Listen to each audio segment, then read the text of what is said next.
Ever wonder how one country can celebrate the collapse of a brutal regime while for another it's a nightmare in the making? Strange as it sounds, that's exactly what's happening now with Syria. The fall of Bashar al-Assad isn't just the latest headline. It sent a shockwave straight through the Middle East, dragging Israel and Turkey, supposedly America's closest friends in the region, toward a possible showdown. So what happens when you have two heavyweights, each with its own big plans for Syria, facing off, and millions of lives and the fate of the region are stuck in the middle? I'm Emma Chamberlain, and this is SmartScope. Today, we're untangling one of the messiest, most dangerous hotspots in the world.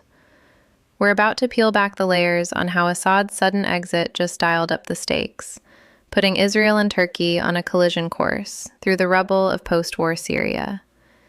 Think Kurdish demands for autonomy, militias with their own agendas, ethnic fault lines, buffer zones springing up, and old-school power struggles roaring back into the Middle East. Let's cut right to the moment everything changed.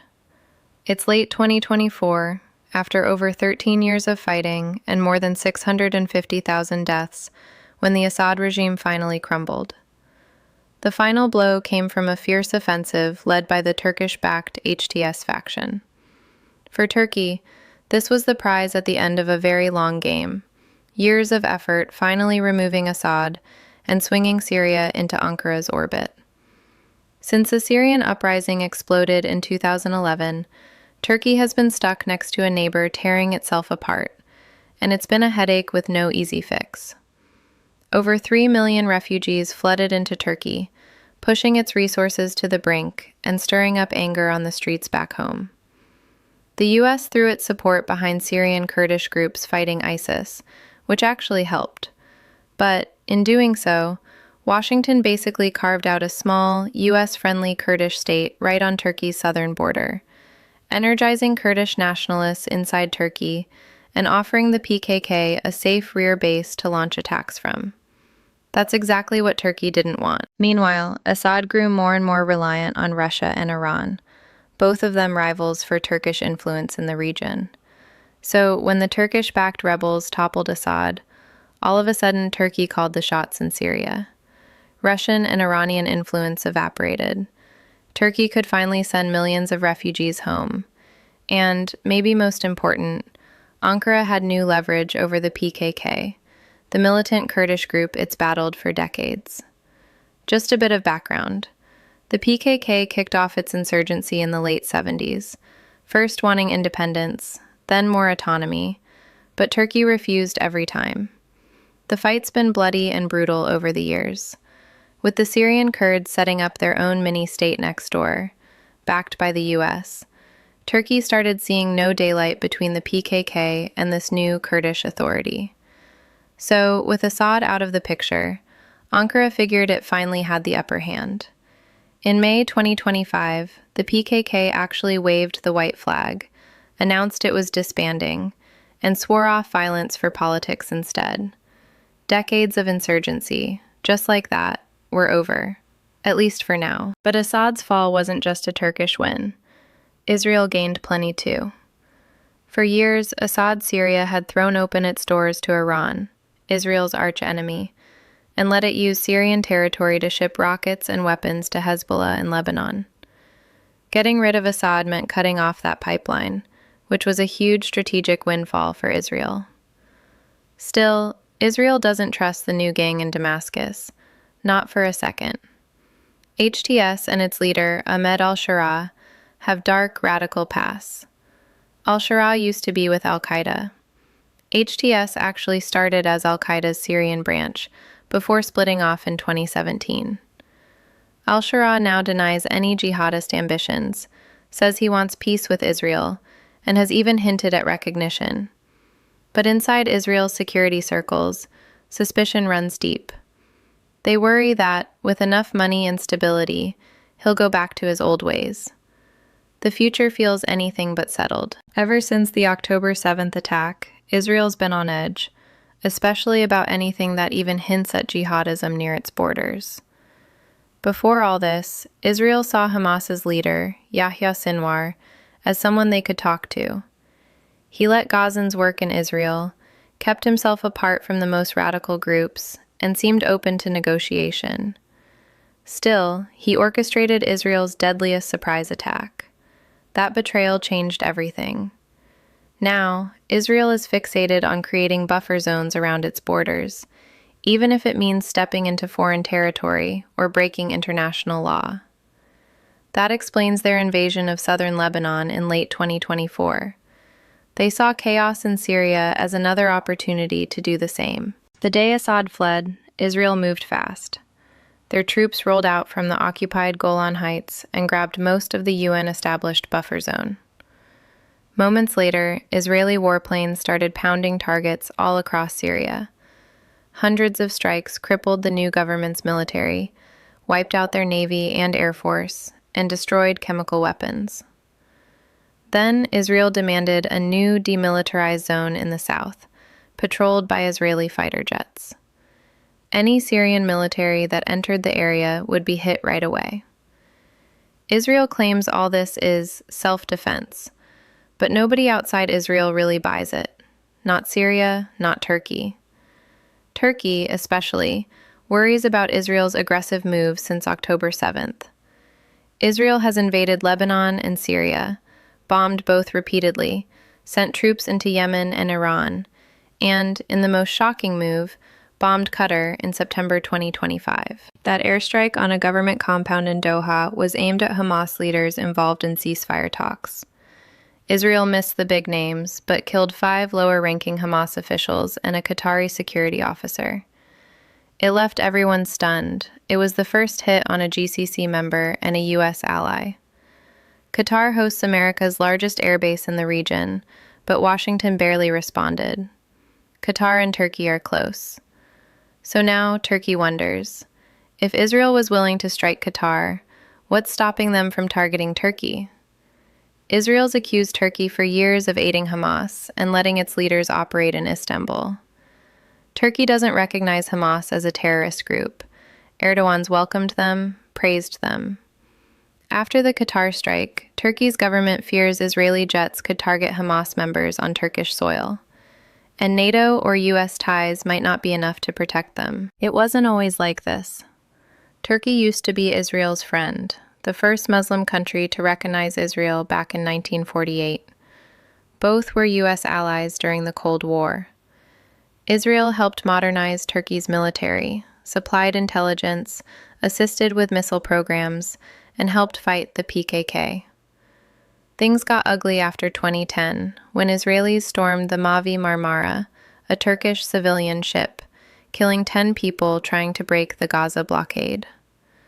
Turkey wanted an apology and compensation. Israel refused, so military ties stopped cold. Israel turned to Cyprus and Greece, Turkey's rivals, and started joint naval and air exercises. In September 2025, Israel reportedly supplied Cyprus with advanced anti-air defense systems.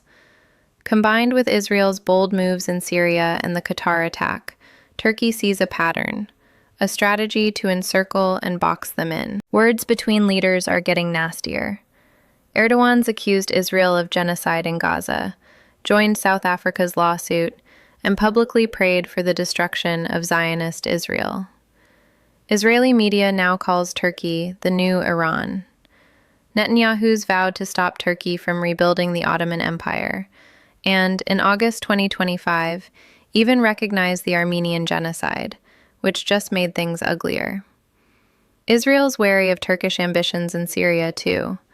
Erdogan's pushed political Islam throughout the region, and now, with Turkish-backed former jihadists in charge next door, Israel worries Turkey might let anti-Israel militants set up shop on their border. Right after Assad fell, Turkey scouted for military bases in Syria, but Israel bombed those sites to keep them out. For years, Israel's strategy has been pretty straightforward. Keep its bigger neighbors divided and weak so they can't gang up on it. They've basically decided that a broken, balkanized Syria is a much safer bet than a strong, unified one, especially if that Syria ends up under Turkish or Islamist sway. That's what's behind Israel's latest moves, making sure Syria never pulls itself together. Turkey doesn't see things the same way at all. In fact, they want exactly the opposite. Anything that leaves Syria weak or split apart is a nightmare for Turkish leaders, because of the Kurds. If Kurdish regions stay semi-independent, Turkey worries those places will keep giving cover to PKK militants, making life even harder in southeastern Turkey. Ankara's answer? Crush any dream of Kurdish autonomy in Syria, and fight Israel's efforts to keep the country divided. In March 2025, one of Israel's main security think tanks put out a report that got straight to the point. If Turkey and the PKK make peace, Israel's interests in Syria take a big hit. It weakens the Syrian Kurds' position and opens the door for Turkish influence to creep south. For Israel, letting the Kurds hold on to autonomy keeps Turkey in check.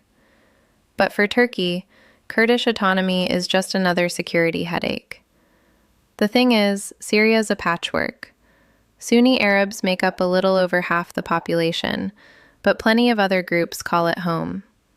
Alawite Arabs, about 10 to 12%, live mostly on the coast, and their faith stands apart from mainstream Islam. They believe in things like reincarnation and a divine trinity, and a lot of Sunnis and Shias see them as a separate religion entirely. Kurds make up nearly 10% up in the northeast, speaking their own language. Christians account for about 6 to 7%, and Druze, 3%, mostly live in the south, following a unique faith of their own. During the civil war, Assad's regime painted itself as the only force holding Syria together and protecting minorities from Islamist massacres. When Assad fell, both al-Shura and HTS, an Islamist faction, promised to keep the country united under a strong central government. They flat out rejected ideas like federalism or minority autonomy.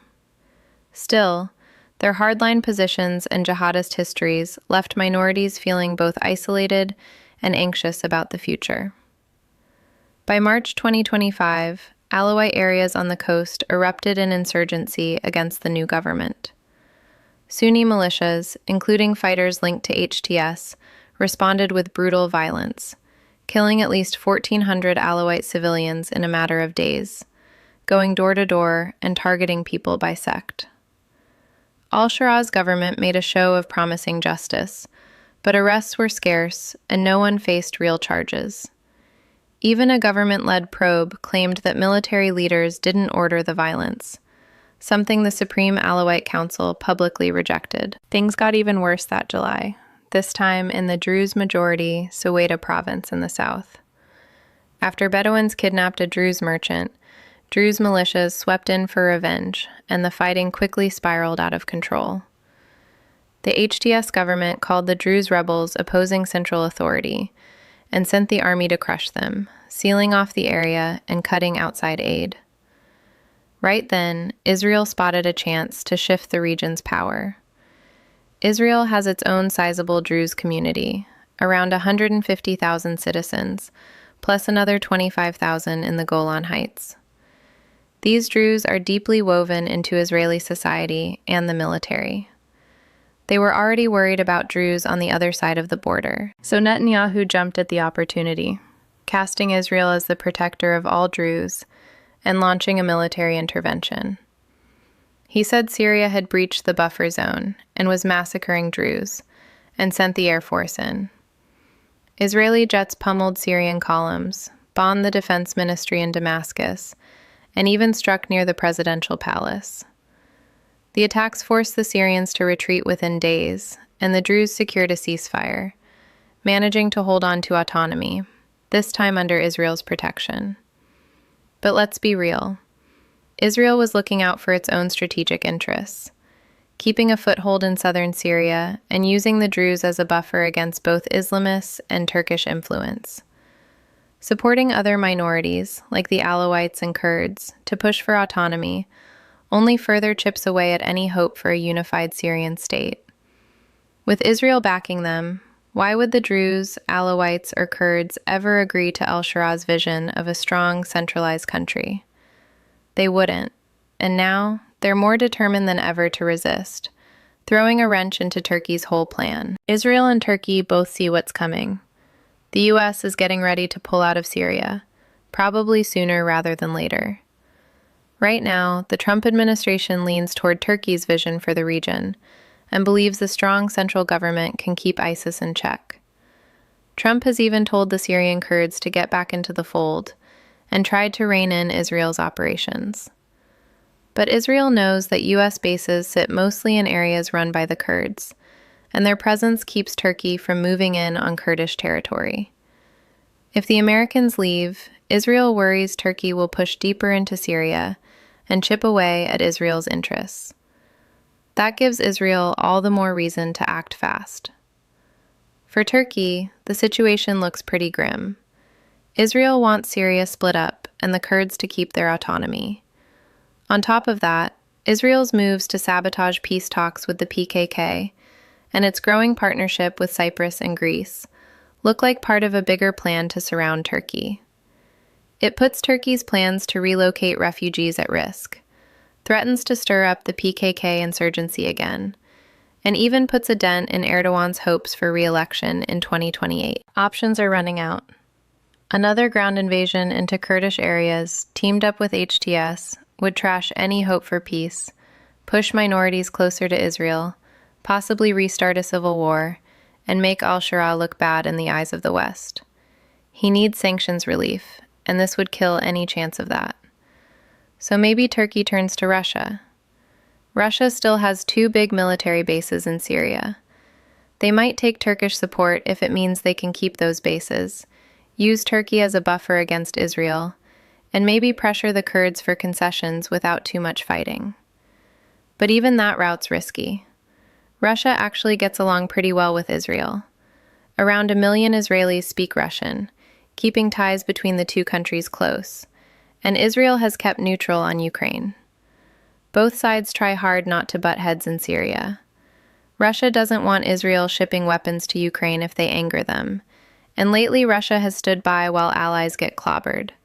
Azerbaijan hitting Armenia, HTS beating Assad, Israel bombing Iran. Plus, Russia never labeled the PKK a terror group. They've armed the Syrian Kurds and let them keep an office in Moscow. Cozying up to Russia would trash Turkey's standing with the West, too.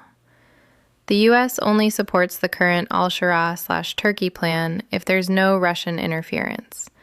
Bringing in Russia could lose Turkey-U.S. backing, and Washington might switch to supporting Israel's dream of a broken, federalized Syria instead. Bottom line, Turkey's boxed in. HTS and al-Shura don't have a real way to unite the Kurds, Druze, or Alawites under one banner. Israel isn't going to let up the pressure. No matter how you cut it, Israel and Turkey are both locked on a collision course over Syria, and it's shaping up to be the next major showdown in the Middle East. If this helped make sense of the crisis, do me a favor. Like the video, subscribe to SmartScope, and share it with someone who could use the info.